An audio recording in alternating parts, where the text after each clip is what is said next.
Mateus 7, 24 a 27. Todo aquele, pois, que ouve estas minhas palavras e as pratica, será comparado a um homem prudente que edificou a sua casa sobre a rocha. E caiu a chuva, transbordaram os rios, sopraram os ventos e deram com ímpeto contra aquela casa, que não caiu, porque fora edificada sobre a rocha. E todo aquele que ouve estas minhas palavras e não as pratica, será comparado a um homem insensato que edificou a sua casa sobre a areia.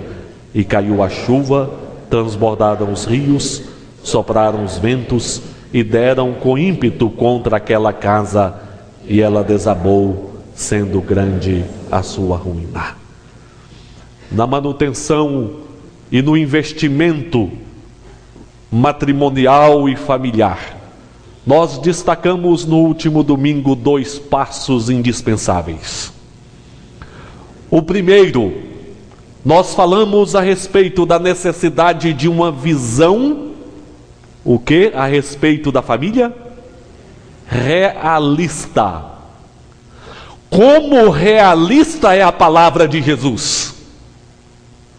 Jesus fala de casas que são construídas sobre areia, fala de casa sobre a rocha, e Jesus fala de vento, águas, tempestades que só nossas vidas. Jesus não ocultou nada. E dentro de uma visão realista, nós não podemos ser perfeccionistas, pensando que tudo será perfeito no casamento, tudo será perfeito na família, porque quem pensa assim acaba frustrado, ou então assume uma posição de cobrança muito austera, porque quer mudar pessoas a qualquer custo, porque tem uma visão que tudo tem que ser certinho, perfeito, e não tem paciência para trabalhar a família, para construir no dia a dia, para vencer as dificuldades, para buscar uma união maior, uma paz maior. Então o perfeccionismo é perigoso. Mas o pessimismo também é perigoso, porque os pessimistas são aqueles: não, o casamento é assim mesmo, não presta, não tem jeito de dar certo. Filho, é isso aí, ó. Não respeita, não considera pai. Uma visão pessimista exclui Deus da família. Nós nunca podemos esquecer que Deus opera na família. Então, por mais difíceis que sejam as situações, Deus não está fora, não. Exclui a fé e exclui a própria responsabilidade pessoal de lutar, de trabalhar para resolver os problemas, para buscar a paz, para construir a família. Então não podemos ser pessimistas, porque o pessimismo indica incredulidade. Nós precisamos de uma visão realista. É verdade que sopra a tempestade, existem as lutas, mas se nós construímos sobre a rocha, na bênção de Deus, confiamos na direção do Senhor, nós vamos vencer dificuldades, vamos caminhar unidos em família, vamos olhar para frente, vamos desfrutar da presença do Senhor. Mas nós falamos também sobre um outro passo, além de uma visão realista. Nós falamos que precisamos lançar as bases corretas, construir sobre a rocha, uma base segura. E o Senhor Jesus disse que todo aquele que ouve a sua palavra e pratica a sua palavra é como quem constrói sobre a rocha. Pode vir o vento, as chuvas, a casa mantém-se intacta, porque construída sobre a rocha. Meus irmãos, nós temos que nos firmar na palavra de Deus. A palavra que aqui no Sermão do Monte fala a respeito do perdão que precisa existir na família, do amor verdadeiro que une a família, do compromisso da família, da oração da família.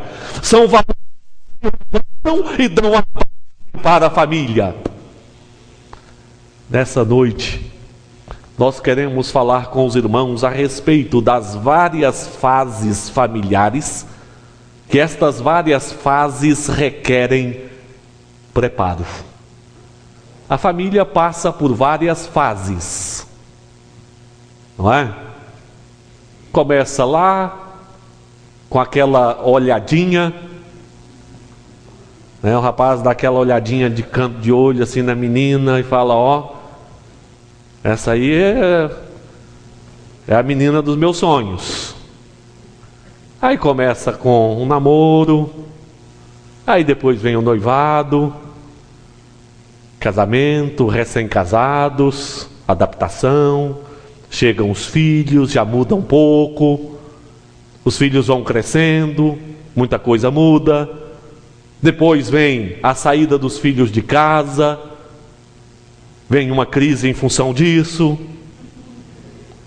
o tempo vai passando, depois vem ali a meia-idade, vem a menopausa, vem a terceira idade. Meus amados, o Senhor Jesus disse que vem tempestades, vem ventos, vem chuva, e graças a Deus a nossa região é uma região de estações bem definidas, né? Mas em Israel não é assim. Muda, o tempo muda de uma hora para outra, por isso que nós vemos os discípulos em alto mar, de repente se levanta uma tempestade e tudo muda. Meus irmãos, na vida da família, às vezes há as fases assim bem definidas, mas às vezes acontecem também situações que mudam de uma hora para outra. Em tudo nós precisamos estar preparados. Quem é que nunca ouviu?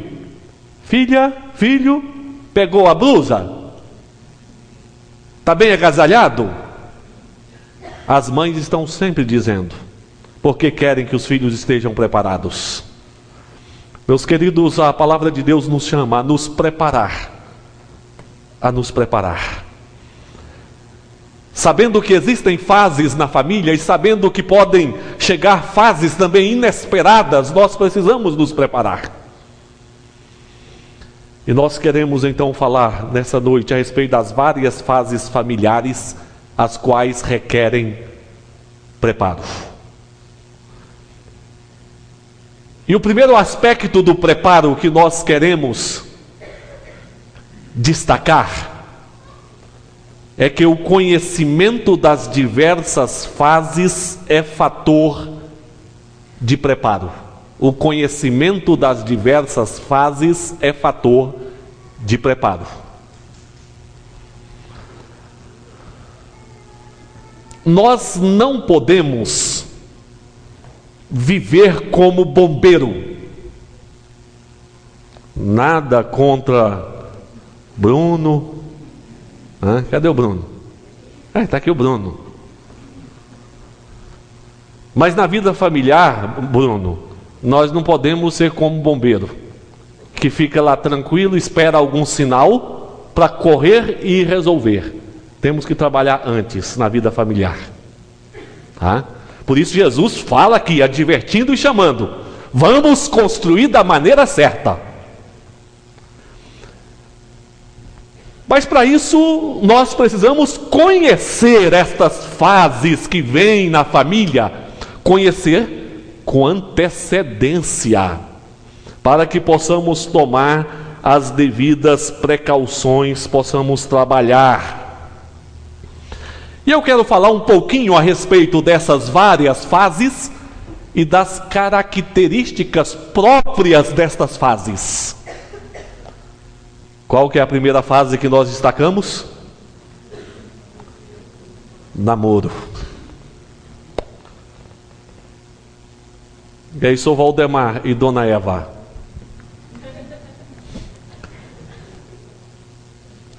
Eu ando preocupado com o namoro de hoje, porque eu acho que está sendo uma etapa queimada.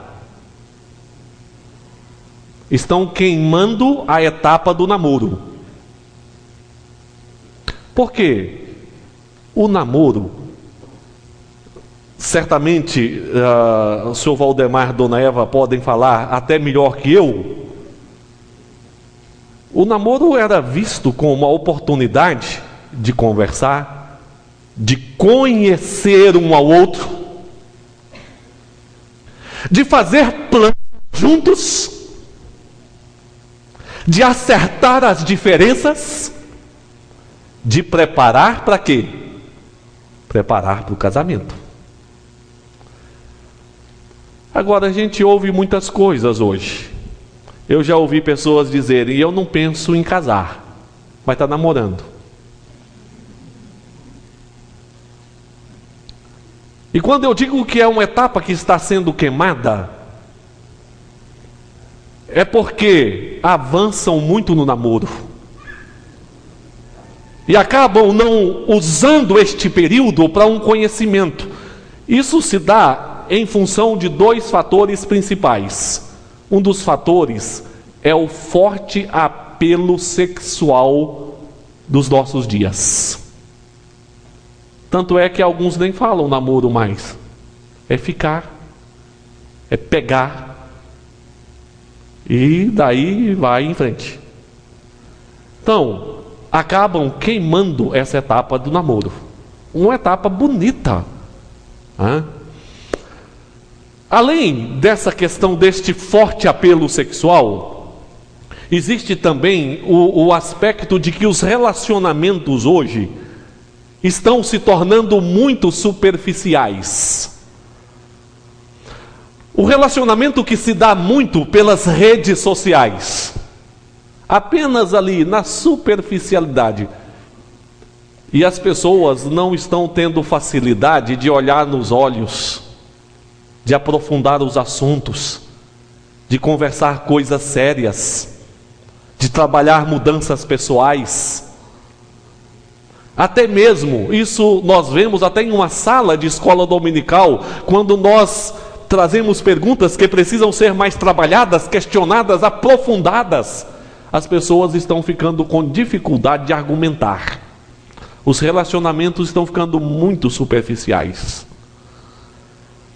O namoro é oportunidade de conhecer, de conversar, de trabalhar diferenças.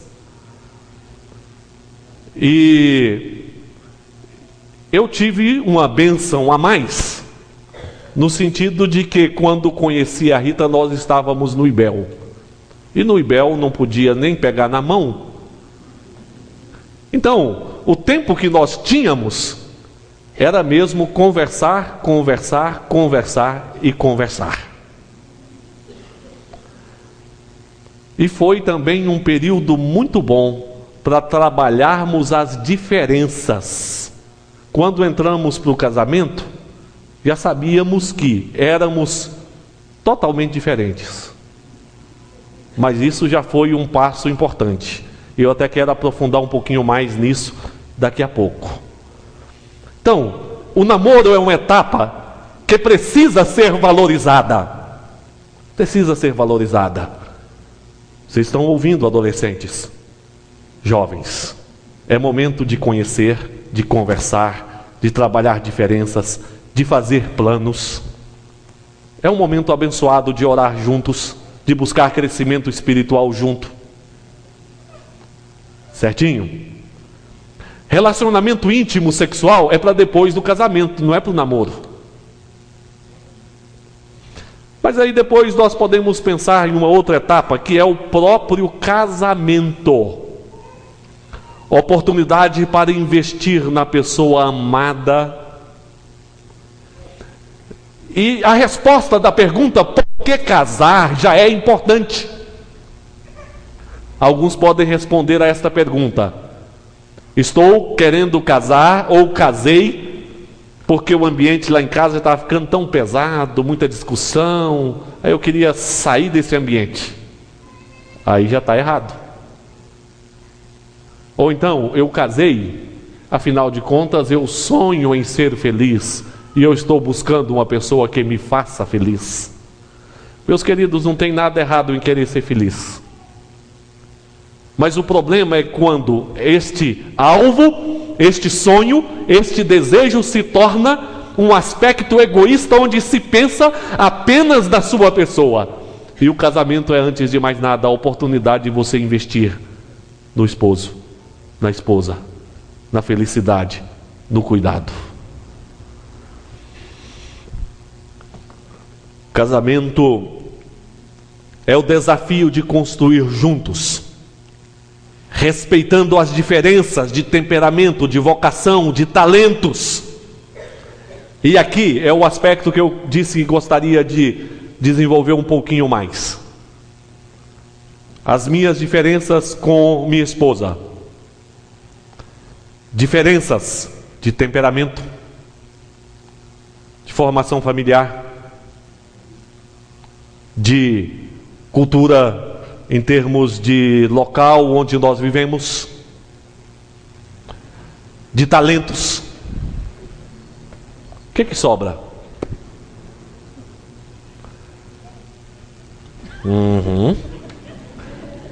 Mas é exatamente aqui que está o ponto. Aqui está o ponto. Nós descobrimos que as diferenças não são instrumentos para distanciar duas pessoas. Mas quando existem valores que são comuns, como a fé, os princípios do Evangelho,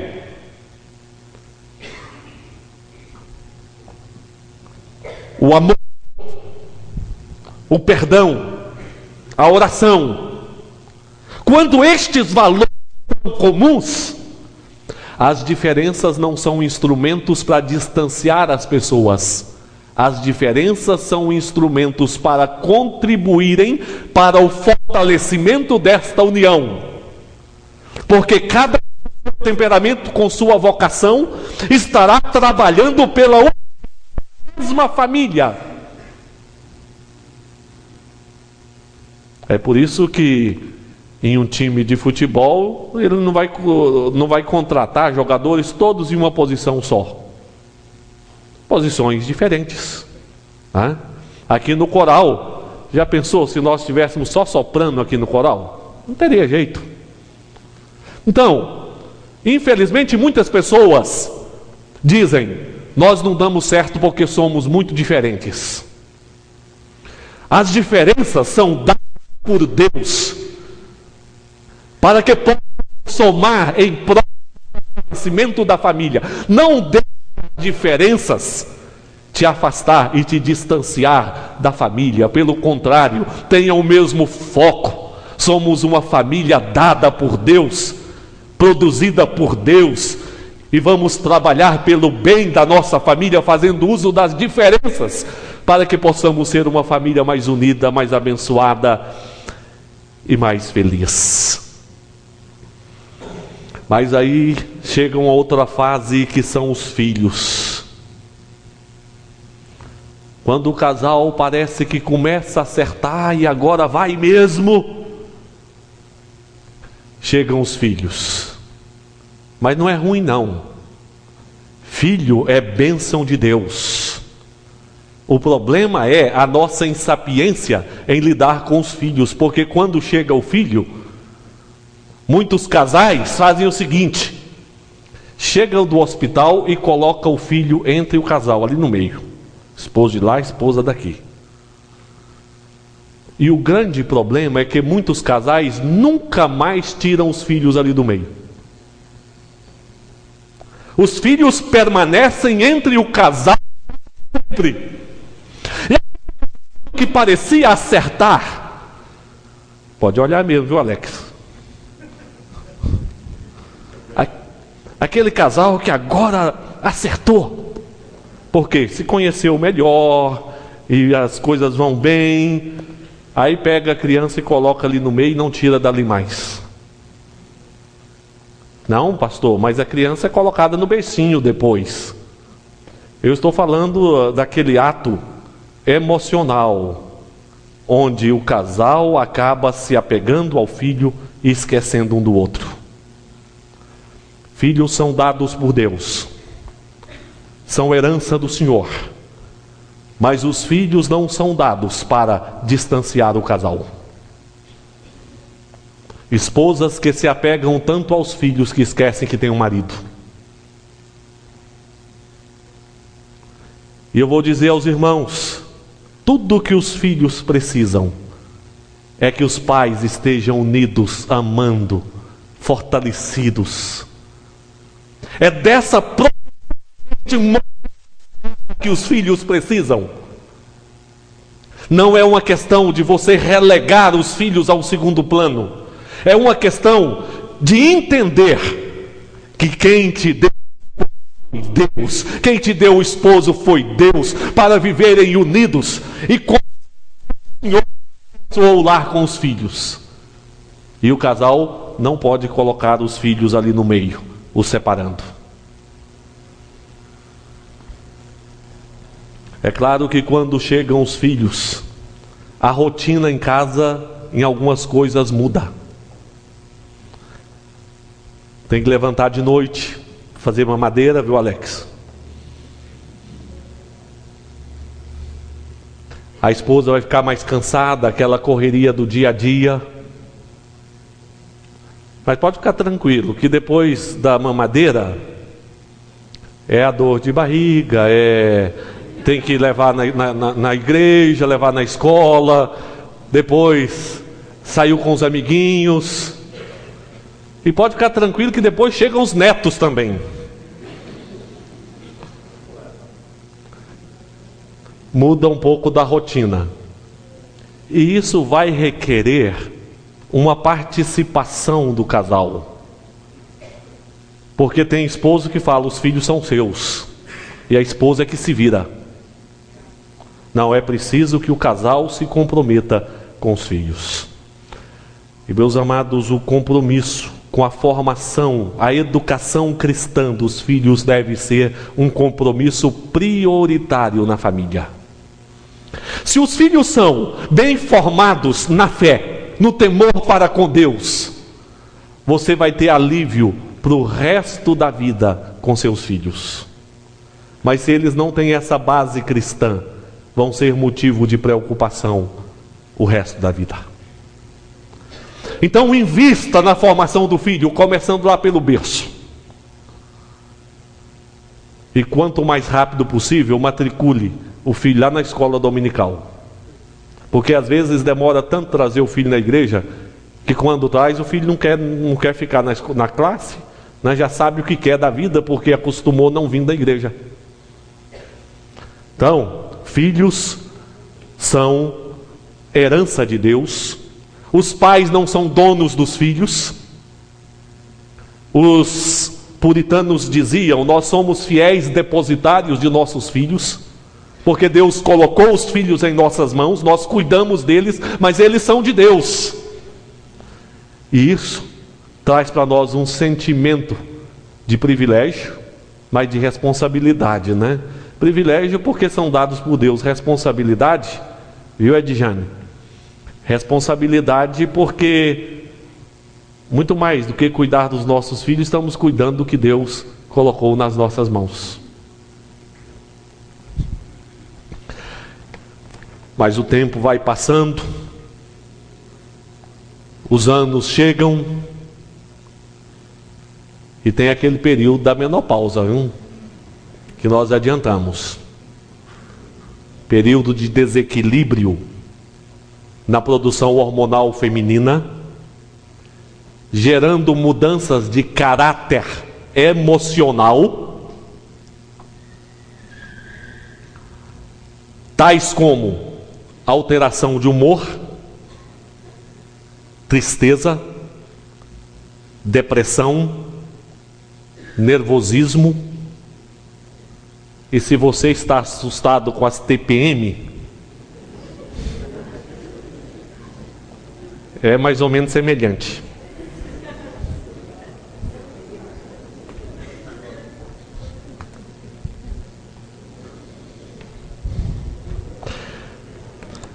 Aumento de peso. Tudo isso geralmente, concomitantemente, com a saída dos filhos de casa, o envelhecimento dos pais, precisando de socorro. Olha, é uma etapa também que mexe muito com a família. Mexe muito com a família. E é preciso saber trabalhar essa etapa. E ontem, falando lá no encontro de casais, eu vi uma reação forte dos homens. Aliás, as mulheres mexeram. Porque quando eu falei que precisa ter compreensão dos homens, uma já levantou a mão e diz: e geralmente não tem. Geralmente não tem compreensão dos homens. Aí, os homens, mas isso não pode ser desculpa também para faltar o domínio próprio, que é fruto do Espírito.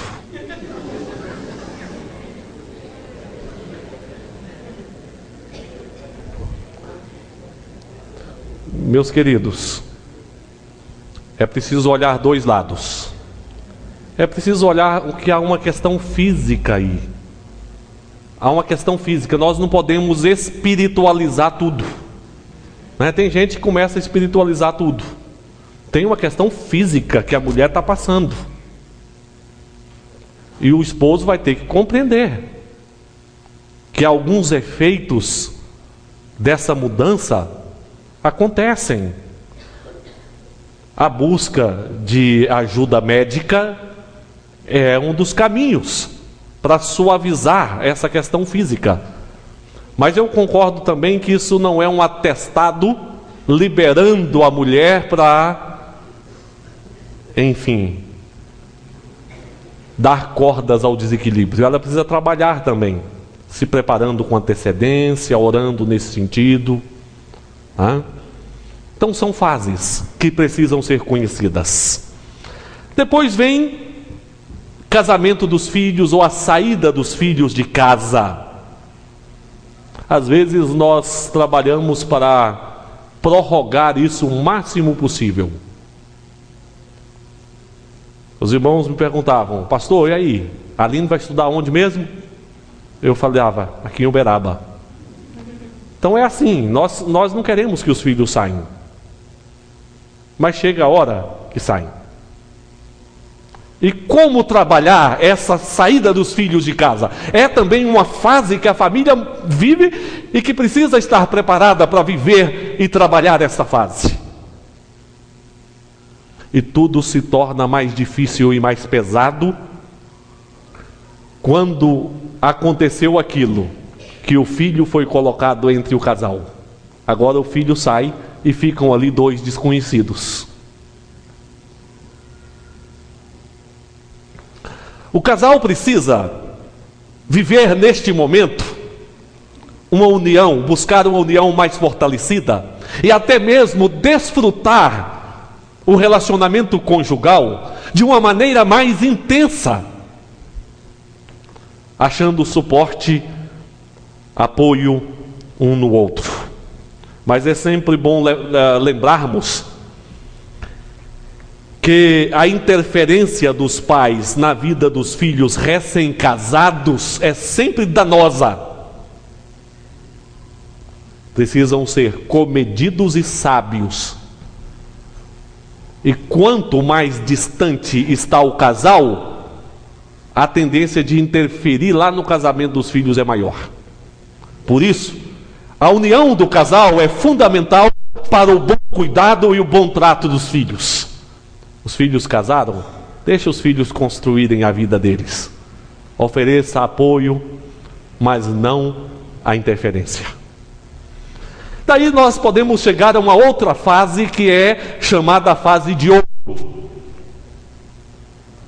Terceira idade.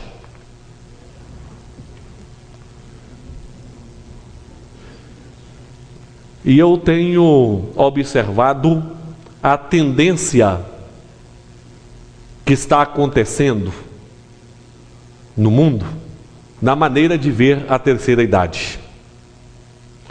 Eu tenho observado que para muitos, alguns até mesmo programas sociais para a terceira idade, partem de uma filosofia que é hora de desfrutar da vida e que está tudo liberado na terceira idade.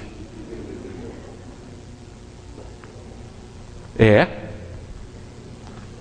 claro, eu não estou falando de vocês, irmãos, que são crentes tementes ao Senhor. Estou falando a visão que está perdurando em muitos do mundo. Às vezes a gente fala da juventude, a questão do ficar, mas está existindo uma ficação de terceira idade.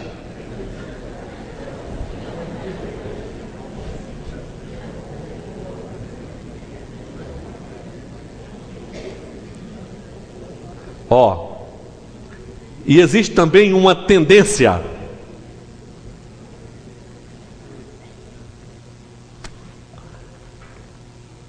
a vingar na terceira idade as várias desventuras existentes ao longo do relacionamento.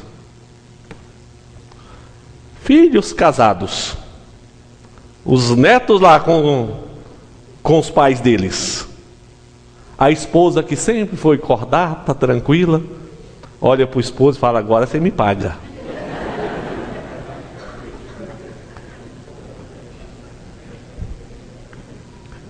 É onde tem acontecido muitas separações na terceira idade. E às vezes até algumas feridas formadas ao longo da vida vão refletir ali na terceira idade. É preciso ter espírito de perdão. Espírito de perdão. E o compromisso não cessa com a idade.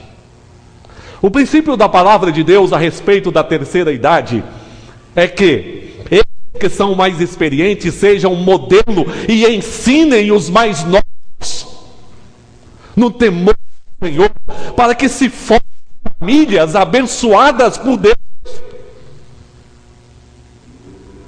É este o princípio da palavra. Então, meus irmãos, o primeiro ponto é esse daí.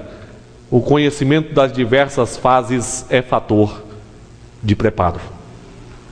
Mas num segundo momento eu quero considerar com os irmãos que uma postura madura é também fator de preparo. É preciso conhecer estas várias fases que passamos em família. O conhecimento é importante, porém, o que determina um bom relacionamento da família é mais do que o conhecimento. O que determina mesmo é uma postura madura da família. O Senhor Jesus aqui falou sobre a construção, mas Ele falou sobre o construtor também. Cabendo ao construtor decidir onde construir, decidir que material usar. Portanto, a pessoa do construtor é fundamental. É preciso postura de maturidade na construção. E eu quero destacar alguns elementos importantíssimos de maturidade nas nossas vidas. E eu destaco 4. Primeiro, é preciso haver enfrentamento cristão das dificuldades em lugar da fuga.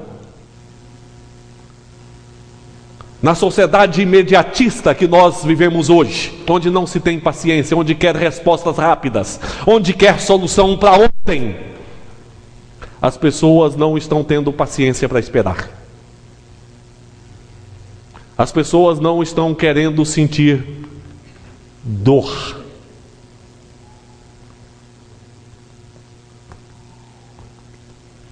Quer analgésico para tirar a dor de imediato. E há muitas situações na vida, meus irmãos, que nós temos que aguentar a dor.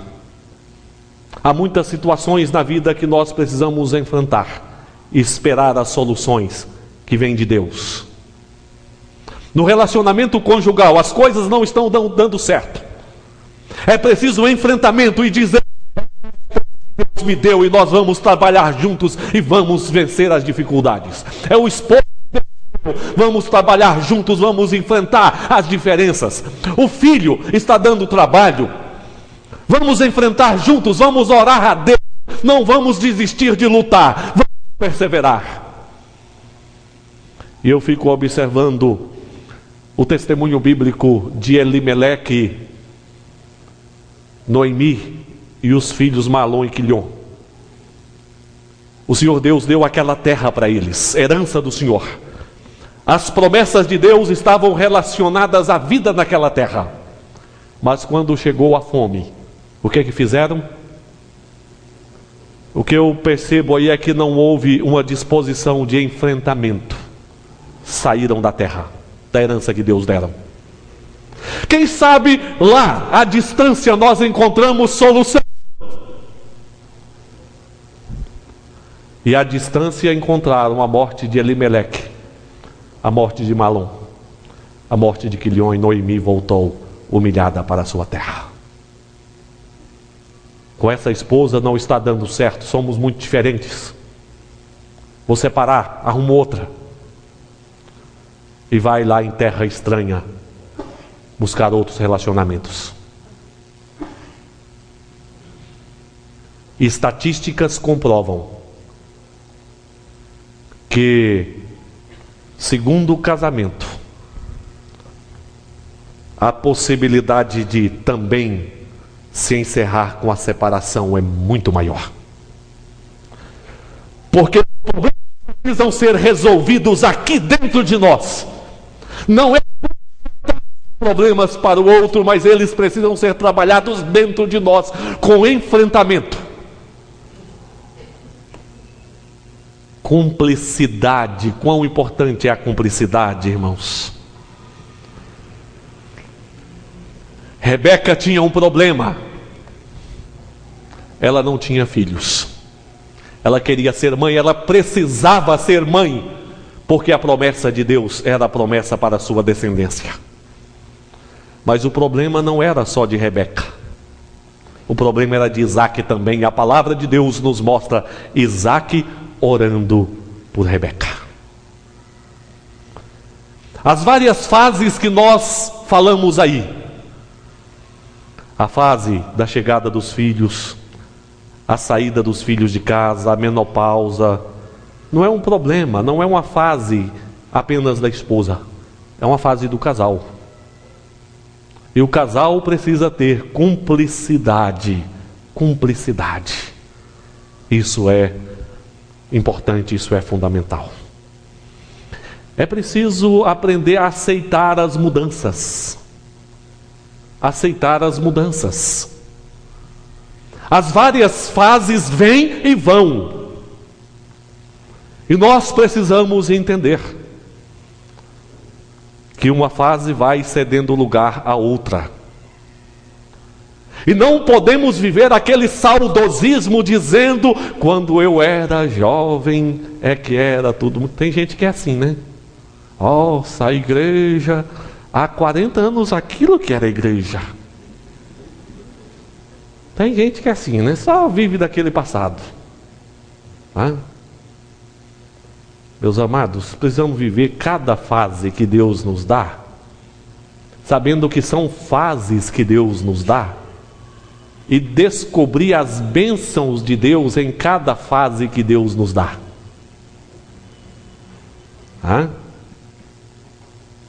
Então, se está no namoro, descubra as bênçãos de Deus aí nessa fase. Recém-casado, descubra as bênçãos de Deus aí. Os filhos estão chegando, descubra as bênçãos de Deus aí. Os filhos saíram de casa, descubra as bênçãos de Deus aí. Período da menopausa, descubra as bênçãos de Deus aí também. Carimpe. Mas certamente tem as bênçãos de Deus. Terceira idade, descubra as bênçãos de Deus nesse período também. Mas viva cada fase aceitando as mudanças que fazem parte da nossa vida, da nossa história, dos propósitos de Deus para conosco. Mas é preciso este espírito de aceitação. Viva tudo com amor, não aquele amor sentimento, mas aquele amor compromisso. o compromisso de cuidar, de zelar, de viver bem, de respeitar. Isso faz parte de uma vida madura. Então a postura madura é fator de preparo. E finalmente eu quero dizer para os irmãos que também o preparo nas várias fases requer um banho da graça de Deus. Um banho da graça de Deus é tudo. Precisamos conhecimento, vida madura, mas precisamos de um banho da graça de Deus. O Sermão do Monte, o Senhor Jesus fala sobre a construção sobre a rocha, a prática das palavras dele, mas é bom nós entendermos que neste sermão Jesus estava falando a pessoas convertidas, alcançadas pela sua graça.